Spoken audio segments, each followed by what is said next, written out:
To continue our new lesson here in lesson 3-4 with dividing polynomials, we are going to do synthetic division, still having the same goal here to be able to divide polynomials, but also provide you with an alternate method. What we found with long division is that it's just long. And so we're going to do something called synthetic division, which is just an alternate process to get the same result. It's just going to take us a minute to get there in understanding this process. And so instead of me writing down the step-by-steps, I'm going to model it for you and give you a chance to write down the step-by-steps that you would follow in order to do synthetic division. So it replicates the same results, the same process, but it's much shorter. It uses less space. So instead of taking up, most of your sheet of paper, it's going to take about 4 lines of work is all. All right? As we follow the process, we will still get the correct answer, still get the same answer that we would doing long division. Our first thing to be attentive to is that this works dividing by x minus a, all right, by some from some linear divisor, all right. So it's a little bit more challenging to explore this dividing by quadratics or whatever else, and so we're going to focus on linear divisors. But you also need to be attentive to those placeholders. For example, what I mean there is if our dividend does not have an x squared, it doesn't have a quadratic term, we need to have a 0 x squared in our process so that we can be attentive to that placeholder. So again, if we are doing long division here with this, we would take this x plus 1 and we would divide it into 3x cubed minus 4x squared plus 2x's minus 1. We would have 3x squareds, which would multiply to give us our 3x cubes, right? It ends up being the same number, but just one lower degree. So this is, again, I'm just showing you the long division process. We multiply this gives us 3x squareds, but then I have to subtract. And so we have to take this minus that to get our negative 7x squareds, and then we of course copy these things down. We've got our 2x's minus 1. So I now need negative 7x's to get my negative 7x squareds. It has to match what I got here. That's really important. And then this is going to be another negative 7x's, but then I have to subtract with a negative. 2 minus negative 7 is positive 9, and then copy down this negative 1, which means I need a positive 9 to get my 9x's, plus 9, and when I subtract that, I get negative 10. So my remainder is weird, a negative 10 over x plus 1.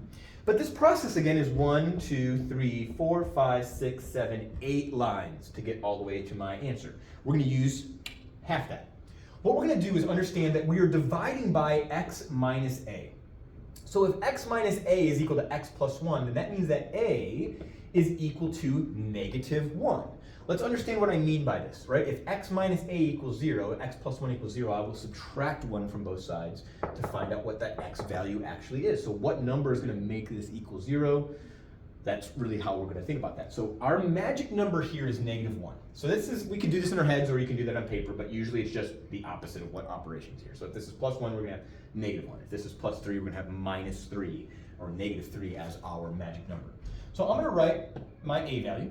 And I'm going to put each of these coefficients in a row, paying attention to any gaps. Are there any gaps? No, this is constant, linear, quadratic, cubic. We're good. I don't need any zeros in here. But I'm just going to write the coefficients because that is shorter. And we know that we have to go from cubic to quadratic to linear to constant. So why keep having to write all these x's and x squareds and x cubes and all that? We need the same number here, so we're going to copy this one down. All right? But then we're going to multiply. And here's what's different about this. When I multiply those, I'm going to add to get my negative 7. All right? So I'm going to be adding these numbers when they're vertical, which makes it a whole lot easier than when you had to subtract and deal with the signs and all that craziness. Negative 1 times negative 7 is a positive 7. When I add these, I get a positive 9. When I multiply those, I get a negative 9. When I add these, I get a negative 10. So what we should notice from here is that we have a 3, a negative 7, a positive 9, and a negative 10. This here is my remainder. And so if I know that that's my remainder, I know that I'm going to have a minus 10 over the x plus 1. I've got 9. I've got a negative 7x's, and I've got a positive 3x squareds. So 1, 2, 3, 4 lines. All right? We've accomplished the same result using much less space and having to do much less writing. So let's follow along with that process again for here. Now, as we're going through the process, I want you to be thinking about how we are going to write out a step-by-step. What are the steps that you're going to write down to help yourself know the process for doing this. Here we're going to pick our magic number, which is going to be -3, x minus -3. I've got 1x to the 4th, 0x cubes, 3x squareds, 1x, and 4. Give yourself some space in there. Sorry if I clumped those together. Copy this one down. -3, add, -3, multiply, 9, add, multiply, -36, add, -35, multiply, +105, which means I get 109. Let me just double check my multiplication there. Boop, boop, boop. -35 times -3 is +105. Okay, good. This is my remainder, which means that I've got x cubed minus 3x squared plus 12x's minus 35 with my remainder of 109 over x plus 3. That is my quotient. You can do the long division to check that if you care to. Letter C, let's go ahead and hammer this out as well. And let's try to see if you can write out what the step-by-steps are going to be. I've got my process over here. My remainder is going to be blocked out over there. I've got a -2, 5x cubed, 0x squared, -23x's, -6. Let's do our work. We're going to copy that value down. This gives us -10, which adds to give us -10. I multiply those, I get a +20. This adds to give me -3. This multiplies to give me +6, and my remainder is 0. If my remainder is 0, remember this from last time, that means that this is a factor. It also means that my resulting quadratic here, 5x squared minus 10x's minus 3, is also a factor. This times this equals this cubic trinomial. And so we can test that if we would like to by multiplying. Can you write out the step-by-step process for what steps you will take? First, say what we're going to write over here in our magical little box. Our magic number is +5. Good job. And then what numbers do we write across here? Good job.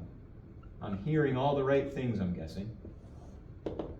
And then let's go ahead and do that process. We are going to copy, multiply, add, multiply, add, multiply, add to get our polynomial quotient with no remainder in this case. Hopefully that process of synthetic division feels straightforward. Hopefully it feels easy. If there's a part of it that's confusing or a part of it that's confusing or a result that's confusing, be sure to have those questions ready. But what I'm going to have you do is I'm going to have you try these two. All right, I'm going to have you try. I'm going to have you try this one too. I know that's, oh my gosh, it's so much. Mr. Hibbett, why you make me do so much work? I just want you to try it, because if we can find that there are, that you're doing this right, then we can have faith that the process is working, that you're doing a good job, that you're understanding what to do. If you're making mistakes, I can either see what my blind spots are in the instruction, or you can ask clarifying questions to kind of dig deep in that. So answer those two, pause the video if needed. I also want you to do this, and this is really important. I want for you to write out the steps, the process for synthetic division. I think that this works better than me telling you, do this and do this. I've already told you that, but I'm not going to write out the step-by-step. We're going to discuss this in class. But I want to see what you would say if someone missed this lesson. If you've got a friend in another class that doesn't have the instructional video and they miss school, what would you tell them how to do synthetic division? What would be your steps? Would it be 4 steps? Would it be 5 steps? How many steps would it take for you to communicate the process for synthetic division? Pause the video while you write that down. The last little part here is neat, all right? And that's really all that it is. To me, it's neat. I think it's cool. I hope that you enjoy it. The explanation for why it works is it may be a little far above where we're at right now, but this fun fact is something that I really want for you to explore. First of all, this is kind of the formal definition, then I have our translation below. I don't know if they're both, any good, but here we go. If a polynomial, this is called the remainder theorem. If a polynomial p of x of degree n, that's bigger than, or equal to 1, is divided by some divisor, x minus a, all right? That's what we've been dividing by, some linear divisor. Dividing by x minus a, where a is a constant, obviously a has to be one of our numbers, all right? It can be 1/2, it can be 4, it can be -8, whatever. Then the remainder from that division is P of A. Now, P of A, again, if you remember function notation from Algebra 1 and first semester, if I take that number A and I plug it into my function and I do substitution, the output that I get from there is the same as the remainder that I get dividing by x minus A. All right, so what does that mean? If you want to know the output of a function when you substitute x equals A, then just divide that function, that polynomial, by x minus A. The remainder is the result, P of A. It's the same thing. So we're going to kind of think of this in two ways. Here is the function P of x, and it's equal to this craziness right here. We can find P of -1 two ways. If I say use the remainder theorem to find P of -1, my expectation for you is that you are going to use -1 and you are going to work through this process to find out what P of -1 is. That you are going to do this synthetic division. All right, that's what this means. So you might be like, okay, well, why would I do that when I can just plug this in? Well, let's go ahead and let's time ourselves, okay? I'm going to go ahead and do synthetic division here, and I would like for you to try to type this into your grapher and get the same answer as me. So I'm going to copy this number down. I'm going to multiply by 2 by -1. I'm going to add, I'm going to multiply, I'm going to add, I'm going to multiply, I'm going to add, I'm going to multiply, and then I'm going to add. This is a -69. That's what I did. So that's what I was able to do just using some simple arithmetic awesomeness. Now, if I'm going to type this into my grapher, this might take me a little more time. If I'm going to, again, take 2 times -1 to the 4th power plus 6 times -1 to the 3rd power. Oh man, I'm up here. I'm typing this all incorrectly. What a bummer. So now I have to retype all that garbage because I made some mistakes. You see how it's just sometimes faster? Just go ahead and use this magical shortcut that you are just learning about, right? You haven't heard of this before. 5 times -1 minus 60. And oops, I got the wrong answer. So it's supposed to be -69, I got -59. So what mistake did Mr. Hibbett make? Well, let's go ahead and look at what I typed. Did I type some? Oh, I forgot to square this. Dang. All right, so now, aha, there we go. I got the correct answer. So sometimes, folks, when we're using our calculators, we might make mistakes. When we're using our brains, we might make mistakes. Either way, what I want to show you is that there's a way to confirm your answer. If you're getting this remainder, then you can check it by plugging that number in to the function to make sure that your remainder is the same. You're not going to make a mistake so egregious here and it result the same way if you're making a mistake there. It's not going to work out the same. If you get different answers, it means you've made a mistake somewhere or in both places. All right, but it doesn't mean that if you get the right answer in both places that it's wrong. All right, there's no way that you're going to have that mistake. Find the remainder when the divisor is x minus 3. Folks, we can just, instead of using the remainder theorem to evaluate, we can evaluate instead of using division. And so what I can do is take 2 times -3 to the 4th plus 6 times -3 squared. Oops, +3. Ah ha ha. Come on, hit it. +3 squared minus 60. Whoops, this is cubed. Minus 5 times 3 squared, and then minus 60. So I can type that in my calculator, or if I'm smart about this, I can type this into my y equals, and I can check in the table at both -1, I get an output of -69, and at +3, I get an output of 219. So P of 3 is 219. That should be the remainder if I were to take this divided by that. I should get this is my remainder, all right?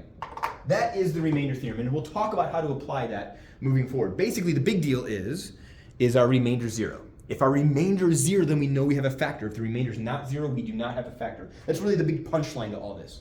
I'm not super concerned with our ability to do long division, all right? What I am concerned about is, can we confirm if our divisor is a factor of the original polynomial? Hopefully, though, along the way, we know how to divide. If you are doing long division or synthetic division, you've got 2 tools in your box.